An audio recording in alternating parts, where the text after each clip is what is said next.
Hey everybody, it's Lyn from Lyn's Crafts. I've just got these sitting out here so I can talk for a second. I'm going to make some quick cabochons. I'm just going to tint this transparent clay, excuse me, with a tiny little percentage of a color of clay. This is an alizarin crimson. This is the Primo Accents transparent, and this is Primo. This alizarin crimson right here. Oh, if I sneeze, I'm sorry. Okay, no, maybe not. Yeah, this is the alizarin crimson. This is a mix of an orange with a tiny, tiny, tiny bit of brown. Both of those, I believe, are Sculpey 3, the colors. Again, all three of these are the Primo Accents, transparent. And this is a white. And I actually started out with more and cut it in half. I want a tiny, tiny, white is very opaque. And it's also very strong, so a small amount will color this transparent clay, pardon me, to a point that I won't have any transparency left, so I don't want that to happen. This, I don't know how strong this is going to be in the clay. So far, I'm thinking it's going to be pretty strong. Might have wished I'd have used a little bit smaller pit, but that's what I'm going to start with. This, I've already experimented twice with the orange. The first time I used a much smaller bit. The second time I mixed a little too much brown with it. So I'm looking for kind of an amber, orangey amber color. I've done faux ambers before with alcohol inks and other various things, liquid clay and stuff like that. But I've yet to find a good mix of a color that's going to make me happy. I wanted that yellowy, orangey goodness. So I'm going to try that. See if I can get any closer. So what I'm going to do is I'm just going to mix these three colors up and do just like the previous video and mix some glitters in and bake some cabochons. Then I'm going to come back and do some sanding tips. I've had several questions lately, so this is basically a questions and tips video. So I'll be back. Okay, the timer went off a few minutes ago. Let's see what my temperature's down to. Well, it's still 375, so they're still pretty hot. But I've got a piece in there I don't want to leave in there. So, as you can see, my tiles are just sitting right on a bed of polyfill, like you'd stuff a doll with. You can put beads straight on the polyfill. You can put your tiles on the polyfill like this. It's a fantastic way to bake your beads. It doesn't stick to the beads. Unless you've got, I got that Sculpey original that time that was super, super soft. And they would stick just a tiny bit, but not like embed themselves in it or anything. I'd just have to pick a few random little fibers off. These are super hot still. Come on, come on. Ouch.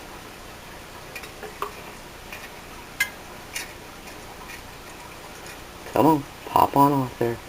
And I've got my cup of cold water over here.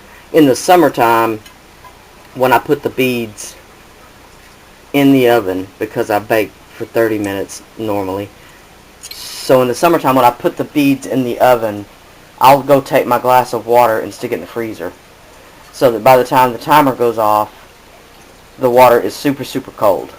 In the wintertime, I have well water, so all I have to do is let the cold run for a few seconds, and it's plenty cold. So I don't worry about that. So it doesn't have to be a cup of water with ice in it. It just needs to be super cold.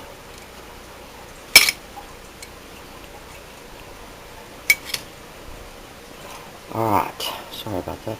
So I've got my piece right there in the oven that's not on a tile or anything else. So I'm going to leave my oven open and let that cool down enough that I'll be able to touch it. So after these are cool, I usually give them 30 minutes in the cold water bath before I pull them out. That lets them cool all the way to the center. And that's all you want to do, is you want to stop the baking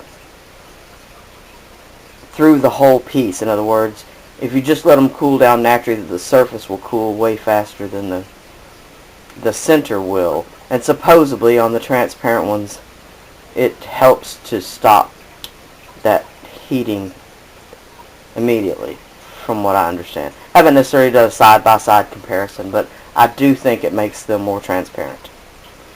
So I'll be back. Okay, this is the ones that I just finished out of the oven, and these are from yesterday, actually, that I started a video on, and you know how that goes. So same technique. It's just tinting the transparent clay with a little bit of a different colored clay and some glitter. Sorry, I'm fumbling on my words again. So these have all been buffed, polished, and in some cases glazed. These haven't had anything done to them. So I'm going to remove these, back them off a little bit, show them a little better at the end. This is a foam sanding block. It's just a soft foam sanding block. These are the type of sanding blocks that you use to sand drywall. My husband actually won these at a painter's convention. Sorry about that. Not that he's a painter, but one of his buddies had invited him to go for a free lunch, and so he won these as a door prize. He won a big, huge kit, painter's kit. And so there was a bunch of these. Probably, I don't know, 30 of them that he brought home. But I looked online, and these are about 100 grit sanding blocks. There's all kinds, all brands, and all different grits. But like I said, this is about 100 grit. So what I usually do is, as you can see, this side is very used. This side is still new. So I will usually start one side at a time, and as this side wears down, of course, then I'll flip to the other side, and this side will be my more finished sanding side. So of course I have another one of these that is more used than this, so I can keep going to a finer and finer or more used sanding block every time. Now of course if you're buying them, you can just buy them in different grits, but as this starts to fill up, it doesn't take very long at all before I'm only using this one. I don't go down very far, because I've done this so many times. You start to be able to feel just with the amount of pressure you're using. And I'll give you an example. At first, I start with a firmer pressure, and I just not only go round and round, but I'm actually pivoting my hand just a little bit. And I'm sorry, my fingers will be in the way. No way to avoid it. And I can do it more at an angle, maybe. So as you go round and round, you can reverse your direction, and your pressure will get lighter and lighter. You'll, when you first start out, you'll have fine scratch lines in the surface, but as you go further and further and get lighter and lighter pressure, you'll get rid of those. So now that I've got the center going a little bit, I'll grab one edge and I'll start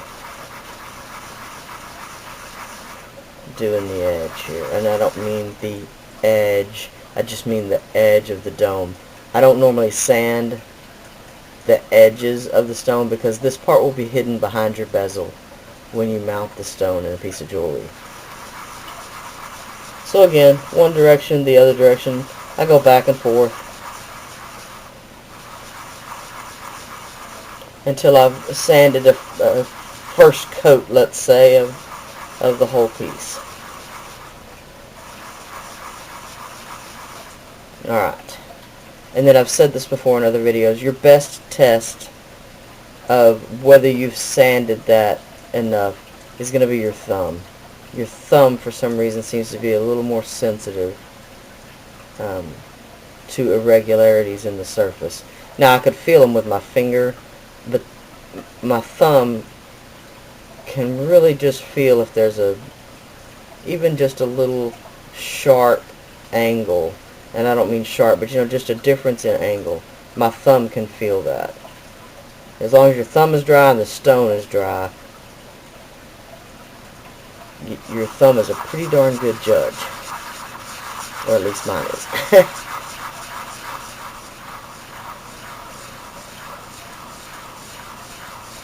Now, if you expose one of your bits of glitter, where I've used some of this bigger glitter, you'll feel that as you're sanding. You'll start to pick up a feel for whether you're sanding the clay or you're sanding a piece of glitter.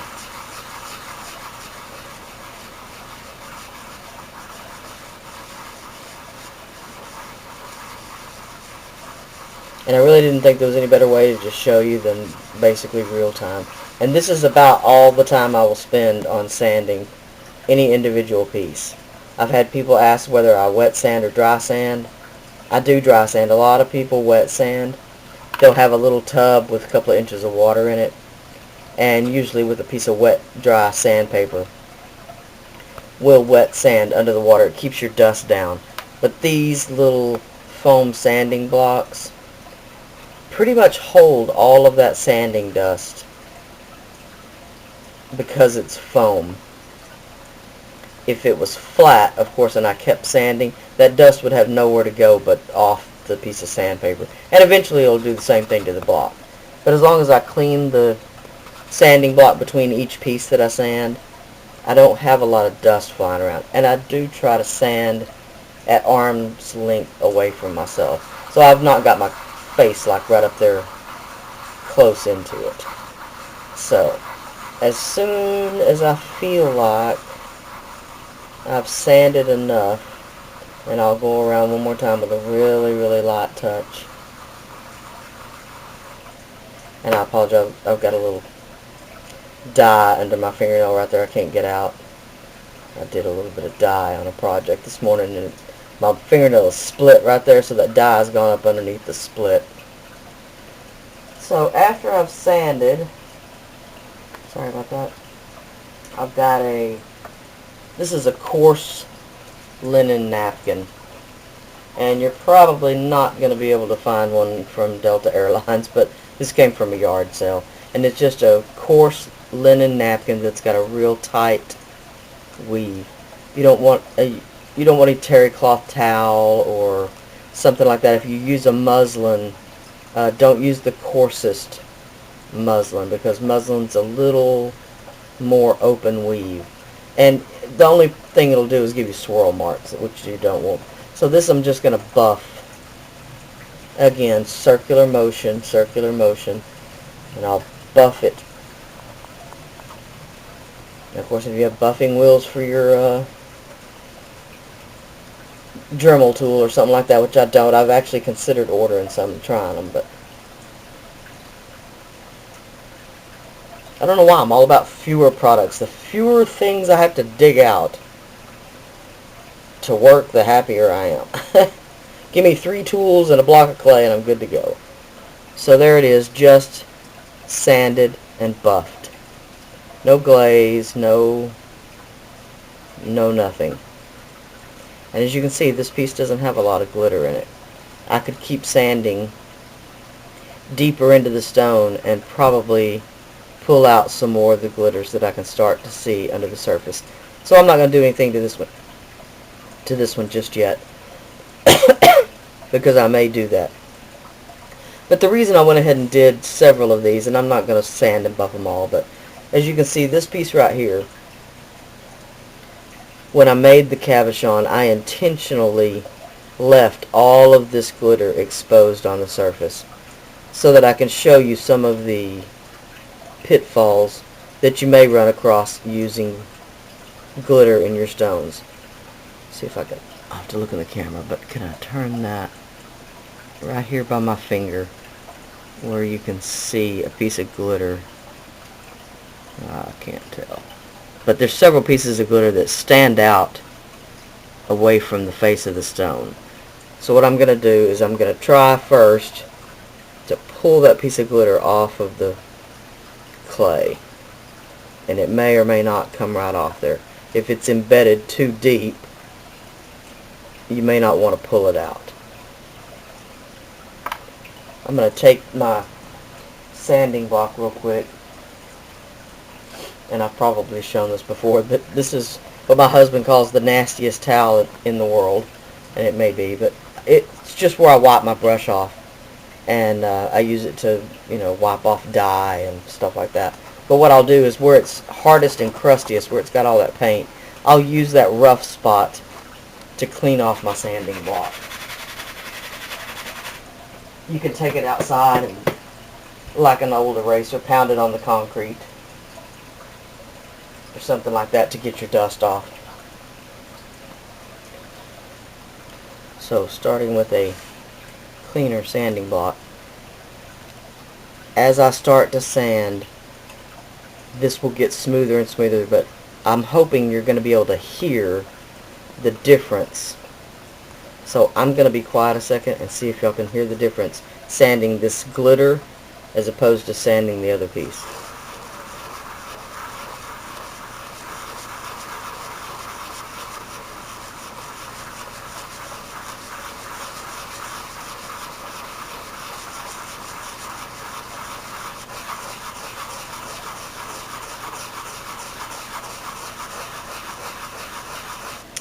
Now that I've said that, it may be more of a, you know, I can hear it, but I can also feel it. I can feel the vibration difference. But it does have a different sound. If I'm sanding a piece and all of a sudden I sand down through the layer of transparent clay that's on the outside and I hit a piece of this glitter, I'll hear it. And I'll be like, oops, might have should have stopped before that happened.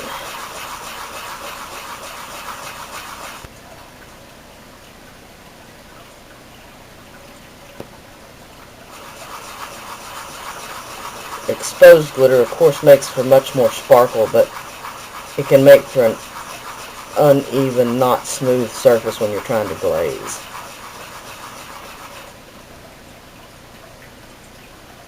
Which I'll also talk about briefly before I finish this video.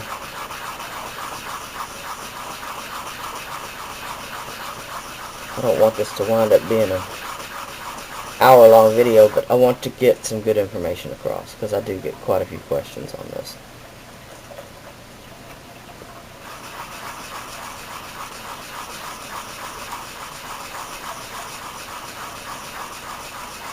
This does take quite a bit firmer pressure than the first piece that I did.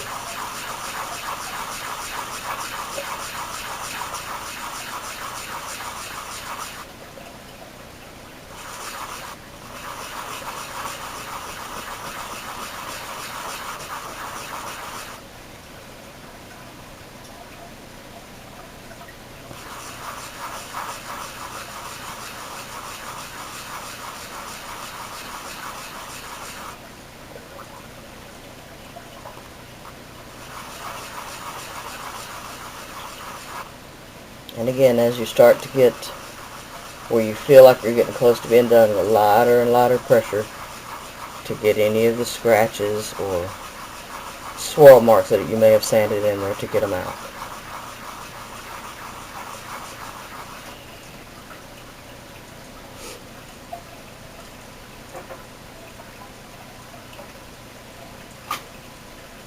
Sorry about that, I had to turn my heater off.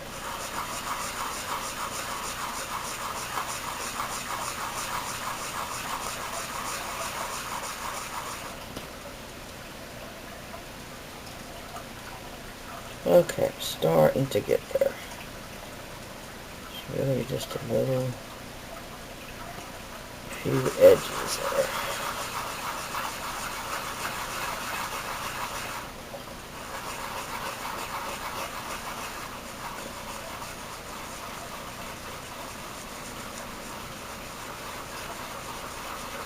Now in shifting direction, sometimes with this bigger glitter, you're going the same way, and all of a sudden you switch directions. You may sometimes pull up a piece of glitter you thought was laid down. Alright, still right here. Got a little uneven spot.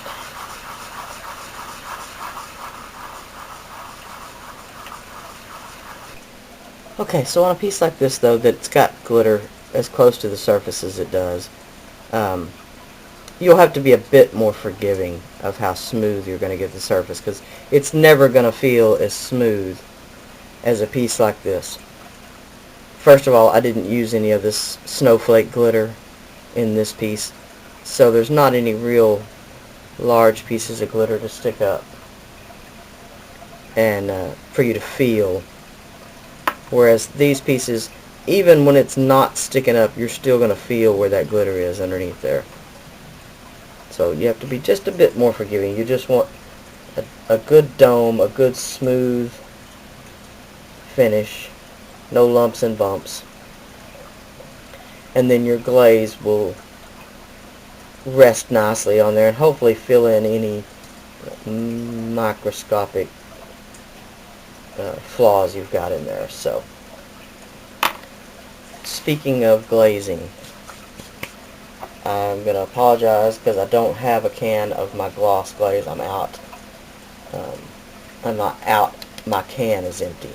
So I'd already thrown the can away. But this is what I use. And I've used this for years. It used to be Zinsser, used to be the brand, which is made by Rust-Oleum. So all that basically has changed is the can. But what you want is an ultimate polyurethane or an ultimate varathane, a diamond varathane. That's the one that is most recommended out there, but here where I live you can only get it in a gallon. It's like almost $90 a gallon, which isn't to say that's bad, because of course it would seemingly last forever, but I can tell you from experience that the more times you open your can, the more the inside of your can will rust. So I buy it in these small cans. This was like,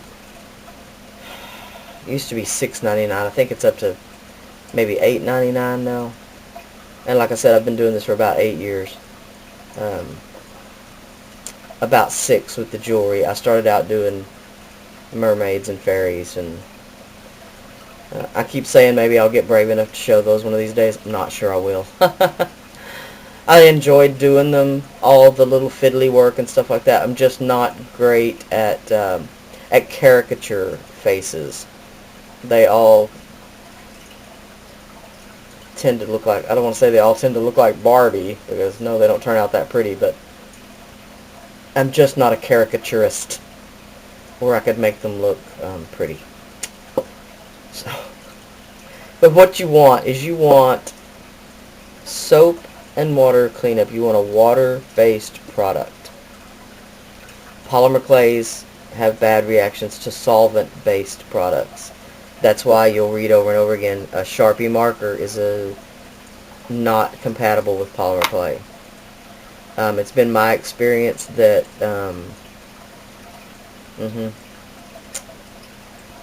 glossy accents, at least where I'm at, does not, it stays tacky. It stays a little gummy, and after a while will make your polymer clay pieces soft, or at least softer. So you want a water-based product. You don't want an oil-based product. You don't want an enamel. A water-based polyurethane. And this stuff is great. I've used the satin and the gloss. I've never used the matte. I wouldn't really see a point in putting a matte finish on a matte stone unless you were doing some sort of painting on it. If you were going to do that, then a matte finish would be great. If you were going to put some sort of, let's say like an Inca Gold, which if you polish it up will be glossy, I guess you could put a matte finish on that, although I don't know why you would. So I've got this in the satin and in the gloss. What I do is I'll open my can, and I have a small funnel, and I'll fill up another bottle. So when my gloss was almost empty, I put it in this bottle, and then the rest that was left in this bottle. So I'm actually working out of this bottle, even though it's almost empty. This was a product, Studio by Sculpey. It was a great product, but it's been discontinued, so I would not recommend the Sculpey glaze. I have seen a few people that use it and like it. I just don't happen to be one of them. So, do yourself a favor if you're going to do much polymer clay work and invest in a good glaze. So I really can talk highly of this product right here. Alright, I'm going to glaze this white piece that we just finished right here. You should always stir your glazes. And if you could just see what I did was a no-no, but I shook it. If it was a full bottle, I would not. It just makes bubbles that you then have to wait for them to calm back down. But another thing to note is a satin glaze is usually the same product as a gloss glaze, but it's had a satinizer put in it. So if you don't stir a satin-based varnish, it'll be glossier. So with your satin especially, give it a good stir. You want to stir up that satinizer from the bottom.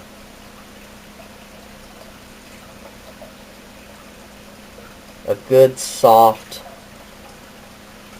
larger brush. The larger the brush, and I don't mean like to the point of a gigantic brush, but the less strokes that you have to contend with.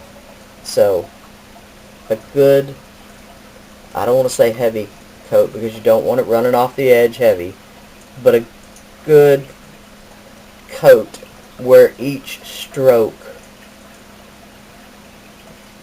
will kind of erase your lines from the stroke before. Alright, so I've got a good coat on there, and you may not be able to see, but there are some bubbles, which is almost inevitable.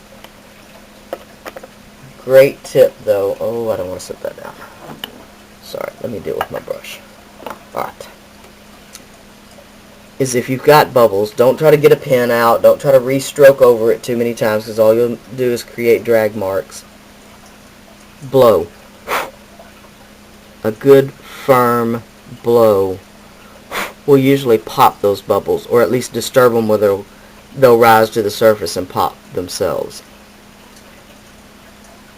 I've done the same thing with the Lisa Pavelka's UV Magic Gloss, and a lot of people will use their heat gun or a torch, but in most cases just a good blow will take care of them. So just checking, turn it against the light to check your surface and make sure. Now if you've got a hair or something like that, get it out now, or you'll probably wind up regretting it. So there we go. I have no idea what y'all are seeing because all I can see is that I'm in frame. So there we go. Showed a little bit of the inside of my oven. Few tips there. Make sure you've regulated your oven temperature. That's why I've got a thermometer.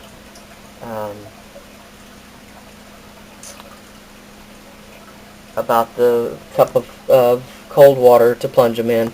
Like I said before, I recommend don't do it straight as soon as your oven temperature goes off. If your beads are too hot, like sometimes my temperature will get all the way up to 300. If that happens, you don't want to be throwing these right in the ice water because they'll just fracture.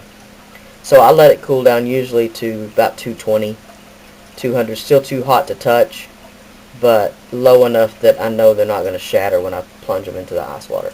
So there we go. Sanding, buffing, glazing, a few oven tips. I believe that is it for today.